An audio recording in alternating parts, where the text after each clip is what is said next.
Welcome to 10 more. Andrew Steinhafel has agreed to spend 10 more minutes with me talking about employee stock ownership plans, et cetera. And I wanted to add this additional, if you want, deeper conversation, Andrew, because this has come up a lot in conversations that I've had. There's a lot of companies considering this. So let me ask you this. Let's help those out there that are on the fence, as you guys might have been as you were going through this.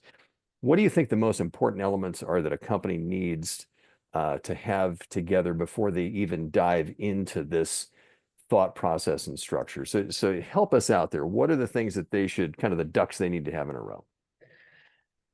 It's a great question. I would say, this is not unlike some other options that may or may not be on the table. It's not an overnight type of decision. So the ESOP transaction itself is financed with, in our case, 100% seller debt. So the family holds the note, and you can continue to swap some of that out with bank debt. But the company is taking on a lot of debt over a long period of time with very favorable terms, again, because it's a family note. Um, but I do think that is a learning of ours. Is This is not, you know, a overnight cash play, right? This is, for us, it is more about the long-term success of the company, and having confidence in that we will be paid back. One of the reasons, because we are remaining involved, and it's not, again, a day one change in management and or a short-term payout. Is it fair to say that you're not losing control? Is it fair to say sharing? Because there is this requirement to have some outside directors. Talk a little bit about that, because I know there's some that are going to always can be concerned with losing their Mhm. grip. That's certainly something we were a little concerned about, and maybe why early on we had dismissed this as a little bit of an option. What what we have seen, or what I've seen other business owners get a little hung up on, is this idea of an ESOP trustee technically having some authority over the governance of the company, and even over some of the decision making that could happen. And what I will tell you in practicality is that as long as your corporate governance standards stay high, as long as you are following board procedures, and they only attend one of our board meetings per year, as long as you're being audited by a reputable accounting firm, the ESOP trustee, in our case, they don't want to run a furniture retail business. They want to ensure that the employees are getting a fair shake and what they're supposed to. But it is not, this oversight all of a sudden on your business. But there is a board structure now that, in our case, I feel that it has added a certain sense of professionalism to our organization that before, with family business, can sometimes be a little bit different. I think it's hilarious because so many businesses, look, you guys are a very successful business, have been for decades, but yet you're right, there's certain elements that are not common in a family-run business, the board structure, let alone the fact that you guys now have these certain things you have to do. I mean, minutes to the meeting. I mean, they're even, I Right. mean, these things that seem SOP for a lot of folks in their businesses, you guys had to adjust to structure, right? hmm Yeah, absolutely. And we had to, as part of that, educate ourselves on, some of these things that are now all of a sudden being asked of us. So again, overall, I think it's been a benefit. It's kept us a little bit more accountable, maybe, than we have been in the past. But it is, I think we are involved in terms of choosing our external board members. The trustee technically does approve those, but we are able to recommend, uh, people that we think would make a good board member, as long as they, that follows a certain set of guidelines. And so we really haven't had any issue there. We've been able to have some local business leaders on our board that have frankly brought fresh and new ideas that I think we have benefited from. And that's a great point, because would you agree that any successful business, you do just unintentionally become very insular, right? Because you've got your ways of doing things, et cetera.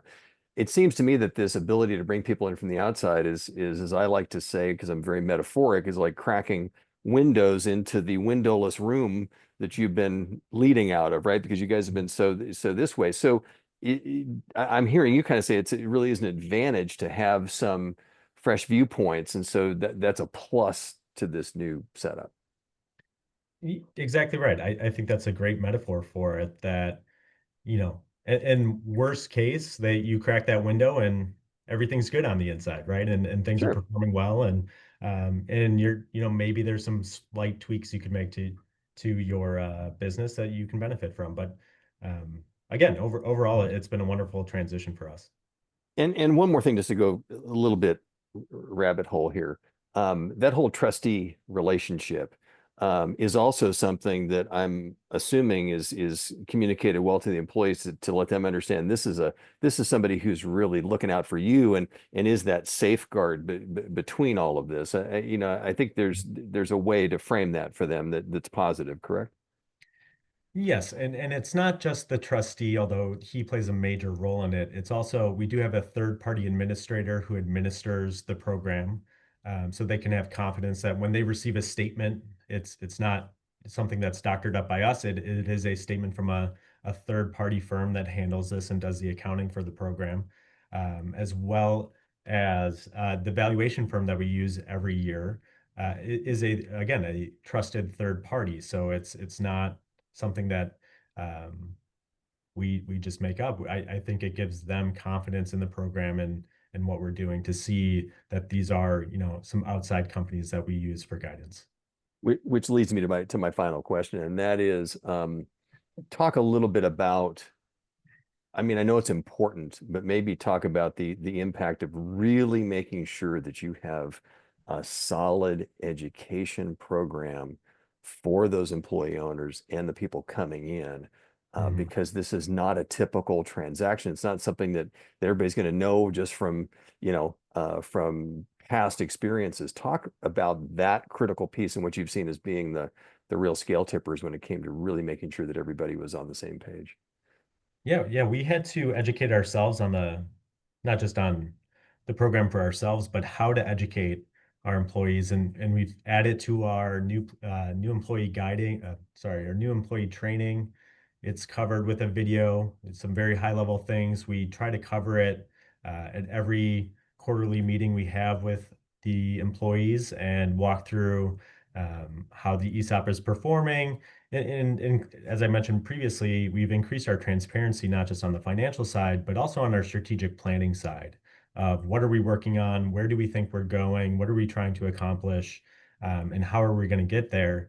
And I think having the employees be more up to speed on some of the why behind what we're doing has really paid off. Um, Frankly, on the education piece, though, that is an ongoing challenge for us, as I'm sure with many companies in our industry, there are always new employees that we need to bring up to speed, and we're never perfect at that, but it's something we continue to work hard at. We have a frequently asked questions section on our internal dashboard where they can learn more about ESOPs. We have some videos that have been shared through some ESOP resources. And that's one thing I would say too. There are some wonderful associations and organizations out there that are structured to support ESOPs, and we've been able to lean on them for some of that training material as well. Andrew Steinhafel, appreciate this a great deal for being willing to sort of open up about this process that a lot of people have interest in but have little understanding. But thank you so much for not just taking part in 10 out of 10, but 10 more. That's if my math is correct, I think that's 20 great minutes. I'm just going to leave it at that. But appreciate it. Andrew Steinhafel with Steinhafel. Thank you so much. And for everybody else, we will see you here next time.